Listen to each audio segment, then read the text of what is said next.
Antes de irnos al corte, si usted comenta que el principal problema del país es imponer un proyecto de tipo totalitario, usted allí ya está asumiendo un rol como actor político. ¿La Iglesia está en contra del gobierno del presidente Nicolás Maduro? No, eso no lo digo yo, lo dijo la conferencia, y no en enero de este año, cuando se hizo aquel referéndum para la reforma de cuestiones constitucionales.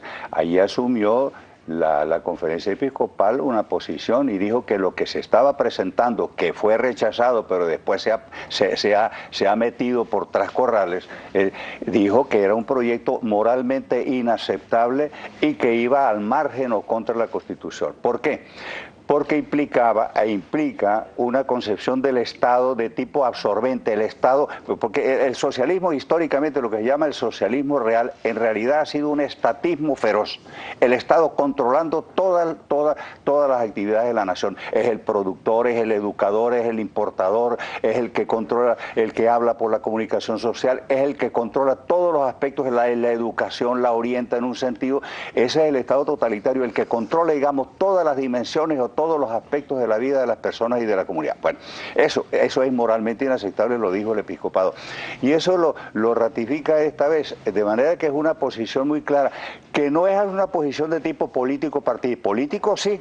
Política, porque ¿qué es la política en sentido amplio? La política es el manejo de la polis, de la ciudad, cómo organizar la ciudad en orden al bien común, en orden al progreso compartido. Eso es lo político general. Por eso Aristóteles hablaba del ser humano como un animal político. Nosotros somos inevitablemente políticos.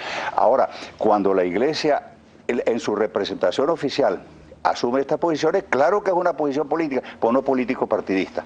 Política, ¿por qué? Porque toca el bien de la ciudad, el bien común. La cuestión de los derechos humanos, la posición con respecto a los derechos humanos es una posición política, pero es una posición política partidista. No. Hay cosas que superan las posiciones político-partidistas y conciernen el bien común. Bueno, volviendo al tema. Presos políticos, en torno a que usted habla ahorita de derechos humanos. Mira, el señor cardenal de Caracas, hace unos 2 días ha publicado un comunicado en el cual asume posición sobre esta cuestión y dice basta ya de violaciones de los derechos humanos y pide la liberación de los presos. Cuando él hace eso, es una posición de tipo política, claro, pero una política partidista no. La cuestión de los derechos humanos no es político partidista, toca aspectos esenciales del ser humano y de una vida social sana y recta. De esta manera, esto es muy importante tenerlo presente. ¿Qué es lo que en el fondo se quiere? Mire, y la exhortación del episcopado y la exhortación del Papa va en qué sentido. De una comunidad nacional, de una sociedad nacional, de un país en el cual se viva en serenidad, se viva en encuentro, se viva en compartir, se viva en unión respecto de las cosas fundamentales, no haya un clima de exasperación, ni de intimidación, ni de temor, sino que se viva, digamos, una sociedad fraterna en la cual hay diferencias, pero las diferencias se abordan dentro del respeto mutuo, dentro de la comprensión, y naturalmente hay discusiones políticas, enfrentamientos políticos. Eso es connatural en una sociedad humana. Ahora, cuando se habla de unión, no es unión a pesar de las diversidades y de las distinciones y de la variedad de posiciones, no, precisamente porque somos diversos, tenemos que tratar de encontrarnos. Pero una sociedad ideal, una sociedad democrática no es una sociedad monolítica, donde todo el mundo piensa lo mismo, donde todo el mundo oye lo mismo, donde todo el mundo habla lo mismo, sino una sociedad en que se conjugan diversas modas de pensar y entonces buscando, sí, orientando todo al bien común, con diversos acentos. Eso es lo que quiere, digamos. ¿Qué es lo que nosotros queremos? ¿Qué es lo que, por ejemplo, yo cuando escribo ese busco? Una Venezuela donde podamos compartir, donde podamos vivir con nuestras diferencias, respetándonos los unos a los otros, buscando el bien común, en el diálogo, en la cooperación mutua, en la oposición entre los grupos políticos, indudablemente. Pues eso es lo connatural a una sociedad democrática, pero en el respeto mutuo, en la paz. Y que es lo que nosotros no vemos ahora, porque vemos una comunidad nacional encrespada. Parece que estuviéramos caminando como sobre carbones encendidos, sobre vidrio. Eso no puede ser para un país. país. ¿Ven? Nosotros tenemos participación del público, monseñor, y nuestra compañera Estenis Olivares ya está lista para que usted, de la manera más precisa, si es posible, monseñor, le responda las observaciones de nuestros televidentes. Estenis.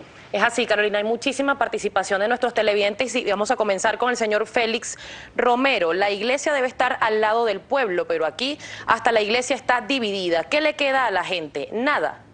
¿Qué le responde? No, yo creo que desde el punto de vista de la Iglesia, la posición del episcopado, que es la representación oficial de aquí de la Iglesia en el país, no está dividido. Siempre es comprensible que en estas comunidades grandes o estas organizaciones grandes, que estas comunidades grandes y la iglesia de los así, pues haya en un momento determinado alguna divergencia, pero en cuanto toca a la dirección como tal del episcopado, a la conferencia episcopal, es unánime, y en ese sentido yo así, por eso hacía yo referencia, y siempre me gusta hacer referencia a las tomas de posición colectivas del episcopado, y el episcopado ha hablado y ha hablado siempre, y todo, siempre que se reúnen en asambleas plenarias ordinarias, emite su posición frente al país, de tal manera que ese es. El señor Lennon Philip, la iglesia no debería hacerse la vista gorda ante la situación en la que se encuentra el país por el mal gobierno. No, la iglesia en su representación episcopal, porque la iglesia, digamos, es la comunidad de los creyentes, pero tiene su representación, que es la representación pastoral, no se ha hecho la vista gorda, ni ahorita, ni en las décadas todas anteriores, no se ha hecho la vista. Recordemos nosotros, qué sé yo, con Monseñor Arias Blanco, en la década, qué sé yo, de los 50, con su carta pastoral, como la carta pastoral generó un movimiento, digamos, de recomposición democrática en este país, llevó al término de una dictadura. De verdad, no se ha hecho la vista gorda, no, actuando como tiene que actuar en su línea evangelizadora, pero hay cosas, de nuevo lo repito, hay cosas que van más allá de lo político partidista y tocan cuestiones humanas en lo más esencial y lo más fundamental. El señor Julio Benavides, ni la iglesia, ni la OEA, ni los derechos humanos aquí en Venezuela está súper mal acomodada con este desastre y ustedes no reaccionan a nada. Bueno, yo he contestado ya anteriormente, se ha hablado suficientemente, se han tomado posiciones muy claras frente a esta intolerancia, frente a las violaciones de los derechos humanos, la petición de la liberación de los presos políticos, la búsqueda de un acuerdo nacional, de un encuentro nacional para llevar este país adelante, que está como partido por la mitad, o partido, digamos, casi por la mitad, porque la gran mayoría de los venezolanos quiere un ambiente distinto, fraterno, tranquilo, pacífico, constructivo, que nos entendamos nosotros con nuestras diferencias. El señor Luis García, ¿por qué la iglesia no ha tenido un pronunciamiento con tantas violaciones a los derechos humanos? Yo acabo de hacer referencia a la toma de posición del cardenal obispo de Caracas, donde cito textualmente: basta ya de violaciones de derechos humanos. Tiene que darse la liberación de los presos políticos. Son posiciones, digamos, muy claras, muy más netas, más de esto que se puede hacer. Nosotros no podemos hacer más nada, sino exigir esta cosa. @Claycol85, la iglesia debe mantenerse al margen de situaciones políticas. Mire, cuando a Cristo lo crucificaron, una de las acusaciones que le hicieron es que quería ser el competidor del César. De tal manera que eso no es nada nuevo, que se acuse que se mete en política cuando se trata, digamos, de decir la verdad. Ahora, con esto de política es interesante eso porque, mire, no hay una palabra que exija el ser aclarada más que la palabra política. ¿Qué significa meterse en política? Depende de lo que se entienda por político. ¿La iglesia debe meterse en política? Sí y no. Depende de lo que se entienda por política. Si por política se entiende la preocupación por el bien común, dentro de lo cual entra la cuestión de los derechos humanos, inevitablemente o la iglesia se mete en política o dónde está su misión. Pero hay otra cosa que la iglesia no puede meterse, y especialmente en su representación oficial, es en la política partidista. Aquí tenemos en Venezuela una serie de partidos. La iglesia está tomando por este partido o el otro. En la época democrática no iba alineándose con un partido este o aquel. Eso tiene que tener cuidado de no meterse en lo político partidista, que toca a los laicos, que constituyen la mayoría de la iglesia. Los laicos sí tienen que meterse, y hace falta políticos, digamos, buenos, políticos cristianos, políticos creyentes, y también políticos que no crean, pero que tienen una recta concepción del ser humano. Hace falta muchos políticos buenos que se metan en la arena política, digamos, a trabajar y echar adelante este país. El señor Luis Colmenares, la cúpula de la iglesia son ministros de Dios para predicar el evangelio. Si quieren ser políticos, que renuncien a sus votos.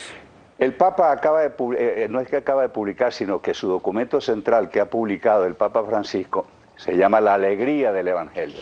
La alegría del Evangelio. Y el capítulo cuarto de ese documento importantísimo que está manejándose mucho en la Iglesia Universal, el capítulo cuarto se titula la dimensión social del Evangelio. Es decir, que el Evangelio tiene una dimensión social. Una dimensión social. Es decir, que la Iglesia no puede evadir de la problemática social y tiene que trabajar por la justicia, por la equidad, por la solidaridad y ampliando este campo tiene que trabajar por aquello de que toca los derechos humanos, derechos fundamentales de la persona. Es decir, que el Evangelio tiene una dimensión política, una dimensión social, una dimensión cultural. El Evangelio es para este mundo y no para un mundo abstracto o etéreo, etc. Entonces tiene que tocar la problemática mundana. Y ahora, ¿cómo toque la problemática mundana? El pastor tiene que tocarla de una manera, los laicos que tienen que meterse ya en la conducción, en el ejercicio del poder o el ejercicio de los partidos políticos, etcétera, de otra manera, ¿no? Pero todos tenemos que involucrarnos y por eso el Evangelio, dice el Papa, tiene una dimensión social. Monseñor, es muchísima la participación a través de nuestra cuenta en Twitter, @primerapágina, pero vamos a concluir por el momento con la participación de la señora Tania Araujo. La Iglesia es el eco de miles de venezolanos ante el clamor de la crisis de hoy en día, donde acudimos a refugiar nuestros pesares. Perdón, esta última parte, así, si quieres ser tan amable. La Iglesia es el eco de miles de venezolanos ante el clamor a la crisis de hoy en día, donde acudimos a refugiar nuestros pesares. Mire, yo creo que y no lo digo yo, lo dice la Escritura, Dios es nuestro refugio, nuestra fortaleza, es nuestro escudo, nuestra defensa, nuestra luz, nuestro consuelo. Acudir al Señor, pero el Señor a su vez a nosotros nos dice, mira, métete a ver qué puedes y qué tienes tú que hacer para contribuir a esta situación. Pero Dios es nuestro refugio y nuestra fortaleza. Y yo creo que es una cuestión que tenemos que tener muy presente en medio de esta crisis. Estamos llamados a ejercer nuestra libertad, a poner todo el peso de nuestras capacidades y nuestras potencialidades, pero no olvidando que Dios está por encima, más allá, dentro de nosotros y que Dios es el Señor de la historia. Y a Él tenemos que acudir. Y Dios es grande y poderoso y que extiende su brazo, digamos, poderoso sobre Venezuela, nos ilumine, nos haga hermanos, que superemos todas estas controversias que a veces parecemos una cajita, una jaula de fieras hiriéndonos a nosotros, que seamos una sociedad en la cual nos aguantemos, nos soportemos y busquemos juntos el bien común.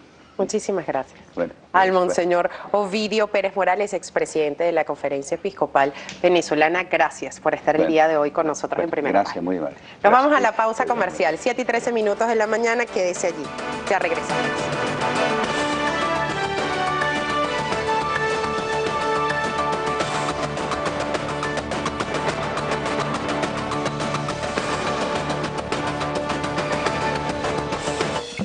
Participa y conversemos. Síguenos y te